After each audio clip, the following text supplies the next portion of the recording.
Alrighty, ladies and gentlemen, it's time for us to have a bit of a discussion today, and I think that this is us addressing the elefante in the room when it comes to Wuthering Waves, when it comes to some of their newer character releases, and of course, a lot of the major complaints that a lot of people in the community are having. And that, of course, is going to be on the idea of negative status effects, debuffs, whatever you want to call them. Basically, something that you gotta apply to the enemy so that you can actually end up dealing damage with certain characters on the roster. And there are two primary examples of units that really do seem to rely on this mechanic to some degree.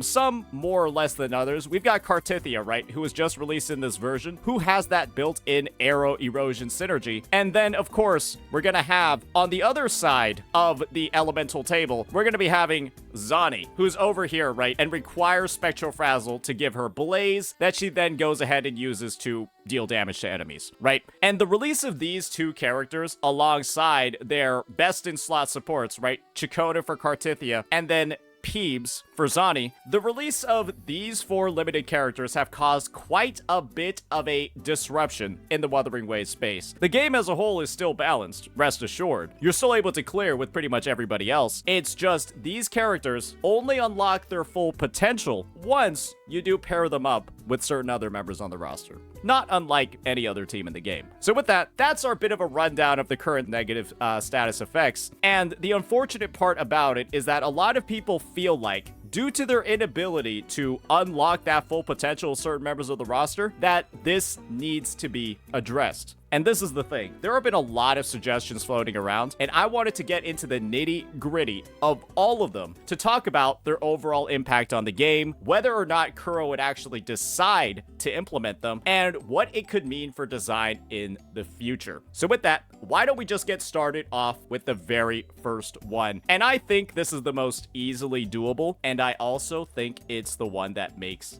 the most sense. So let's go ahead, let's get right on into it. So the very first suggestion that I'm going to be having over here is quite simple. It's clear. There are only a few units in the game that will apply certain debuffs. Phoebe's an example of one that applies Spectro Frazzle. Chakona's going to be the other example of a one that applies aero erosion and a lot of it, right? My first suggestion is to simply take some of the existing members of the older roster and give them some debuff capabilities. And my prime examples are going to be from the aero category, because one thing is for certain when it comes to some of these characters that I'm about to show you, they don't see very much use at all. They have some pretty damn severe issues. And Alto is an example of a unit. Don't worry, I've actually built him. I've leveled up his abilities to some degree. He's a unit that has a lot of problems. The first one being he has no real best-in-slot team. He buffs aero as a general attribute amper, but he's still not a best in slot for any sort of character, and he never actually is a sub-in for any character either. And the thing is, Alto has a lot of potential built into his kit. He's a very, like, evasive sort of person. He has a lot of potential damage, but what I'm thinking is,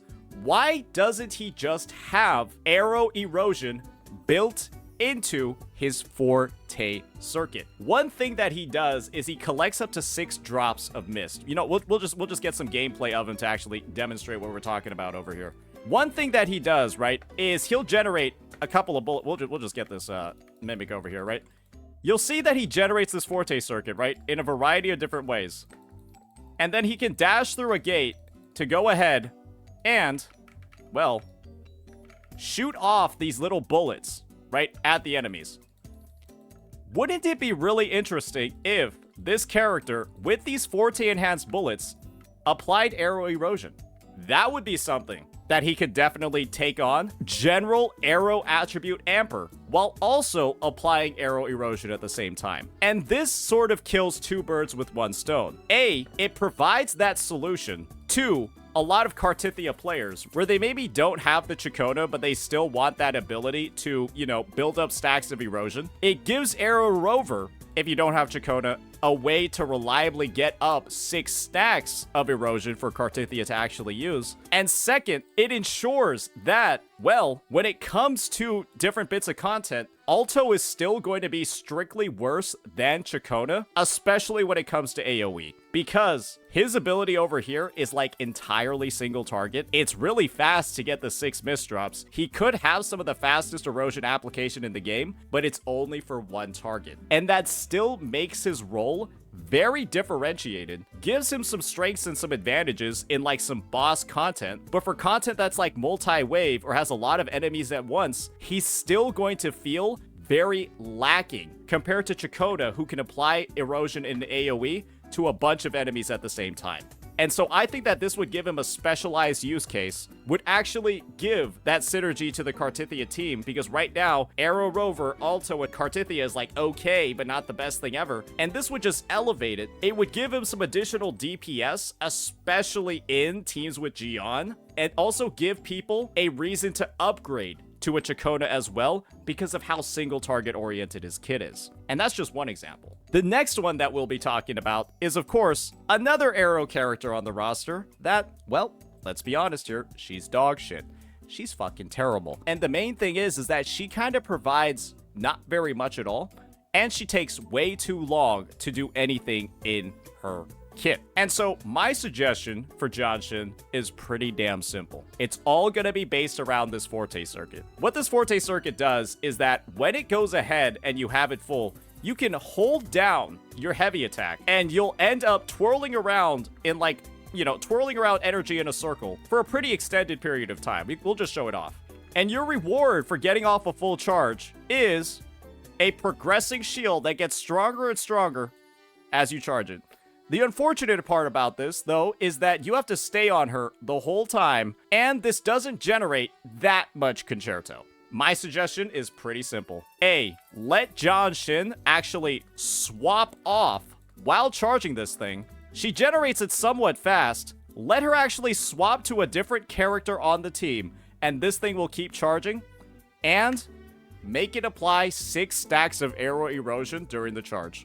Aero erosion has a max cap of 3. This is an ability that it takes a significant amount of time for her to actually use in her kit. It provides a shield to the team. That's great. And what it should also do is simply be that AoE aero erosion applier, but she won't be able to apply it consistently. This is the thing. There's no issue at all with her applying 6 stacks in that duration of time, because what Kartithia needs is constant reapplication from Chakona's liberation, because she gradually consumes the stacks across her rotation. You're not going to be able to time Jianxin's Forte with Kartithia's liberation. Or you might be able to, but it'll be pretty much like griefing at that point to do that. It might require more complex rotation, but that's actually pretty cool if it's in there. Kartithia consumes about 3 to 4 stacks across her rotation. Jianxin would apply all 6 stacks at once. And so this would mainly be to have a free-to-play or more free-to-play accessible AoE option for erosion application that, frankly, right, would not power creep Chakona at all, or would still give a lot of people reasons to pull Chakona, because Jianxin is going to be a lot clunkier while doing it, and she's only going to buff liberation damage, which is 1 attack in Kartithia's kit. But it'll make that big hit, that big slam, right, look a lot cooler and a lot more clean. And so those are my 2 suggestions for these units, is that they don't find very much use at all. They're both aero, and they're the 2 most dead aero units on the roster. I don't think you see any people using these units at all. Make one of them the single target erosion applicator, and make this one the AoE one. They'll both be worse than Chakona in their own various ways, but it'll still give them some type of use case, and it'll happen without doing or adding too many other characters to the roster. It'll simply get people using the older ones that they don't have, and for a lot of players, they'll have a significant number of dupes for these units, right? Some of them will be S6, and they'll just be sitting there rotting on the roster until the end of time, unless something is done for them. And I'm pretty sure Kuro can spare the budget to be able to do a little bit of this. Now, since we've moved on past that, let's get into the second suggestion that I have. And this one isn't really going to be related to 4-star units, because I think that adding 4-star applicators is a bad idea when we can just buff existing units that are not used. However, there is one situation over here that needs to be talked about, and that's the lack of really a 4-star spectro character that can be this applicator. And so my suggestion over here is that if we are going to be thinking about new 4-star units to add to the roster, to be able to replace the Phoebe or the Spectro Rover, it's pretty simple. You only add a new 4-star Spectrofrazzle applicator, or we do something that's a little bit more the Genshin route, but I don't think this is bad for the Genshin route. You might be surprised by this. Add a new 5-star standard Spectro character. That's not Verena. Make a new standard 5-star Spectro character that applies Spectrofrazzle. Don't make them a 4-star unit, because one of the issues with 4-star units is the fact that, well, you could get them up to 7 times before they're usable, and they will clog up the pool for corals. But making it so that you can either lose a 50-50 or, you know, actually pull on a banner for a 5-star Spectrofrazzle unit, that seems pretty good, right? I think that would be something that makes sense. Because yes, Chakona can do Frazzle. She's not that great though, because none of her kit really supports the rest of the archetype. The only other Spectro character on this banner is, well, literally a support. And believe me when I say this, adding Frazzle to Verena would make her fucking broken. She would be broken if she had Frazzle. She would actually be too good of a unit. And so simply having a standard Frazzle character getting added to the banner would be a good sort of mix between the two. It's either that or add the 4-star Spectrofrazzle character. But I personally think the 5-star one is a way more interesting choice, because guess what? People lose their 50-50s all of the time. And the thing is, well, it's a pretty decent way of regularly being able to pick up these sort of characters. And of course, right, they might make like a selector banner for their initial release. I think it's definitely something that they should think about, especially to help uplift the quality of standard characters that are currently in the game. Because, boy, oh boy, there's still a lot of standard characters on this roster that are, I mean, right now, these 3 are fucking garbage. But with the proposed changes to Jianxin, she might actually be pretty decent, but these 2 will still be garbage. And that's just something to keep in mind. So yeah, that's our next suggestion over here when it comes to characters. But there's still one last thing that I'm gonna need to cover when it comes to those characters. And that is, well, why I'm saying Verena is gonna be broken with Frazzle. Verena right now is currently an S+ tier 0, one of the best units in the game. And when she's at S2, she literally competes with Shorekeeper. Adding Frazzle onto this character would essentially make her, in some cases, literally stronger than Shorekeeper as a standard unit. And the thing is, yes, it's great to have standard units that are strong, but Verena by herself is neck and neck with Shorekeeper on some teams. And this would just make her objectively better than a limited unit, when in reality, a standard unit shouldn't really have that much value to the point where they're exceeding the limited characters when they're already top tier.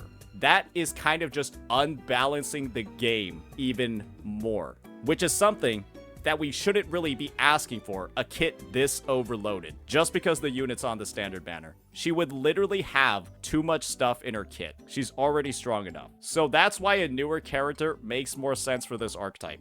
All right, now let's move on to the third solution that I have for this. And that's actually going to be pretty simple. New echoes. New echo skills.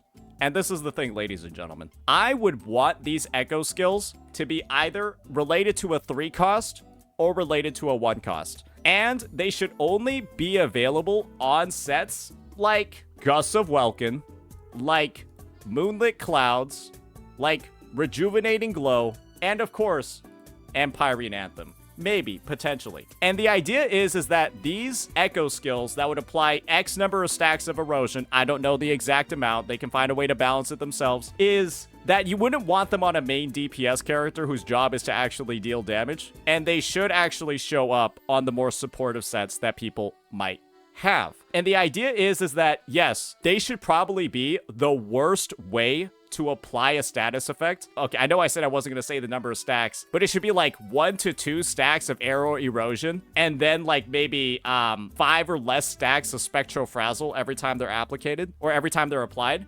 because echo skills should feel like the most budget of all the budget options. It's when you don't want to slot in the character, you don't want to slot in the premium character, you don't want to slot in the potential 4-star option, and you just want something that you can put in the team to make it slightly usable or make this mechanic easier to access. I think that they should be the worst of them all. They should still do it, but it should be like almost like a stopgap for a lot of players instead of the end solution. And that's why I'm saying no passive stat effects, no party buffs, none of this crazy power that we have in the 4-star echoes. I just wouldn't want a 4-star echo with passive stat bonuses that also applies status effects at the same time. That's also a little bit overloaded. But a 3-star with no stat bonuses or a 1-star with no stat bonuses applying those debuffs makes sense to me, right? It's about giving players more optionality, more of those budget options, but knowing that those budget options are never going to perform at the same level, right? Because it would be nice. It would be nice if Arena had the most overloaded kit ever. But why would Kuro Games do that? Because then people would feel less incentivized to ever spend on any limited support ever in the future. Why wouldn't they just make a 4-cost echo that's overloaded and has 10 stacks of application, passive buffs, and also active damage on the echo skill? Because then you wouldn't feel incentivized to ever pull for a Chacona or a Phoebe at all. You've got to recognize that in this conversation, there needs to be like a give and take in regards to how we're balancing these features, how we're asking for more quality of life to be added. If you just say, oh, I never want to spend anything and I just want the best stuff ever for free, then you're going to get nowhere in this conversation. Everything has to be a bit of a compromise. And I think that the solutions that we're talking about over here do hopefully fit that idea of compromise. Now, that's echoes. Now let's move on to perhaps my most interesting suggestion of all the bunches. And this one, ladies and gentlemen, it's going to be weapons. Yeah. So one thing you might have recognized about this game is that there are a lot of bad 4-star weapons. There are also a lot of good ones. And one of the examples of 4-star weapons that are really, really, really good is actually this class over here of weapons that give concerto energy whenever a resonance skill is used. They're some of the top tier ones. What if there were craftable weapons? And the reason why I'm asking for craftable weapons, ladies and gentlemen, is because I've got a lot of, I've got 67 potential craftable weapons. I've never made a single one in the history of Wuthering Waves because all the craftable weapons are either kind of bad or they're just not necessary on my account right now. Yeah, the standard weapon molds. What if these could be used to create specialized weapons that apply certain types of debuffs? And on these weapons, right, instead of saying something like, when resonance skill is cast, restore whatever, what if it was when resonance skill is cast, apply spectro frazzle, apply aero erosion, and it goes from like, I don't know, 1, 2, 3, 4 stacks, something like that, and then it's only triggered once every 20 seconds. So you give up, and make sure that the stats on it are fucking terrible. Make sure that the stats on these weapons have low base attack, low ER, or like, you know, ER or some other stat like that, so that it's primarily just a support weapon. If you try to use like DP, if you try to make that character that's equipping a weapon like this into a DPS, you'll fail horrifically. And this would just give, once again, even more optionality for the types of gear you'll be able to slot on the teams. Some people are going to say, oh, that'll make the Zani broken. Guys, Spectro Rover's damage in the Zani team is not insignificant. And by putting a weapon like this on them, you would tank that DPS incredibly. So that's another fringe suggestion that we could have are 4-star craftable weapons that apply debuffs, but in small amounts that maybe go up with sensitization ranks and have awful, horrible base stats. So that if you try to go ahead and make the character a DPS as well as a debuff applicator, they're going to fail miserably. Again, it's all about the balancing here. And I think that this could be a really interesting option. Fuck it. Maybe make it a gacha exclusive weapon, right? Maybe make these debuff applicator weapons gacha exclusive. And if they do make them gacha exclusive, maybe make it so that the weapon reads who you have on your team and then specifically applies that debuff. So the weapon knows that since you have Cartithia on the team, like maybe it depends on who's in your first slot, a little bit like HSR over here, it knows who you have in like the first slot of your team and then customizes the effect so that it applies aero erosion or that it applies spectro frazzle. And then it becomes like a gacha exclusive one. That could be interesting as well. If, you know, Kuro does want to like make that whole like one size fits all approach, but then make it so that you actually have to like, you know, spend some limited resources to be able to get it. And then it's still like worse. It's still like worse than all the other options. I think that could be an approach that they take as well. Because once again, right, the entire purpose of all of this is at some point provide an idea where the devs will be incentivized monetarily to also agree to it as well. That's why we're constantly thinking about both sides of the equation over here and not just being as player friendly or as company friendly as possible. What if it just applies one stack of every negative status effect? It could do that too. Yeah, but then Aero Rover might actually be a little bit... Aero Rover might actually be broken because they could solo apply 6 stacks of aero erosion by themselves. Yeah, maybe that would be a little bit too broken. Who knows? Yeah, they just press their skill, and then they press their skill again, and then they have 6 stacks. That'd be a little bit too crazy. But yeah, I think that's probably 4 or 5 total suggestions. Maybe it's 4, but, you know, since we talked about the whole standard versus 4-star thing, I think that does make it 5. Those would be my overall approaches to approaching the negative status effect issue. Because at the end of the day, right, the easiest way to solve this problem in the present is to just pull all the characters. But right now, it can really become clear how it can get a bit out of hand, especially for those that maybe aren't pulling every single character on the roster. And this is where I think a lot of the complaints are coming from. Naturally, it's going to be from like the free-to-plays or like the lower spenders. And when we've only covered 2 of the potential 6 attributes that all of these different negative status effects are going to be covering,